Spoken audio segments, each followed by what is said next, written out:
Nagkariyang eskwelahan sa Davao Region gisaulog sab ang World Teachers Day. Sayron tang ilang mga gimmick sa report ni Chin Sabute. Gurong Pilipino, katuwang sa hamon, kasama sa pagbangon. Ang tema sa selebrasyon sa World Teachers Day karong tuiga.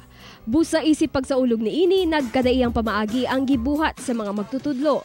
Sa Panabo City, mikasa ang mga teachers sa TikTok Dance Challenge. Gani todo ki ay gayod sila ma'am ug sir.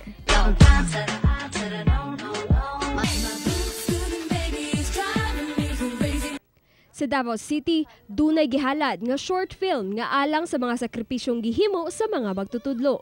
Tuna sa video greeting compilation ang mga estudyante gikan sa Davao City Special School.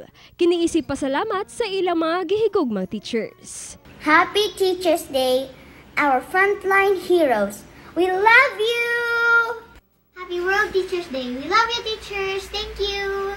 Samtang nagpaambit sab og mensahe sa pagdayeg si DepEd Secretary Leonor Briones. Alang sa kadasig nga gipakita sa mga magtutudlo, ilabi na karong dunay hagit sa pandemya. As we salute our nation's education frontliners, our teachers during this COVID-19 pandemic.